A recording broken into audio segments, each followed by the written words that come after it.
Bangladesh archery ফেডারেশনের সাধারণ সম্পাদক কাজী রাজিবউদ্দিন আহমেদ চপলের আত্মজীবনীমূলক গ্রন্থ তীর ধনুকে বাজিমাতের প্রকাশনা উৎসব অনুষ্ঠিত হয়েছে।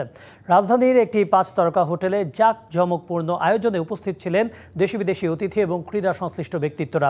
বর্ষিয়ান সাংবাদিক শামীম চৌধুরীর সম্পাদনায় গ্রন্থটি প্রকাশ করেছে অন্য প্রকাশনী। কাজী রাজিবউদ্দিন আহমেদ চপলের বর্ণাঢ্য জীবন এবং বাংলাদেশ আর্চারির উত্থান ও প্রসারে তার অসামান্য অবদানের বিস্তারিত চিত্র তুলে ধরা হয়েছে এই গ্রন্থে।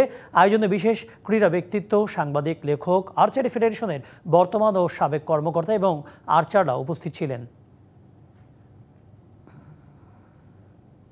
অনেকের নাম আমার বাদ পড়েছে, আমি অবশ্যই চেষ্টা করবো সেকেন্ড এডিশন, মনে হয় সেকেন্ড এডিশনে চলে যেতে হবে সহসায়, আর বইটা আর নেই বেশি।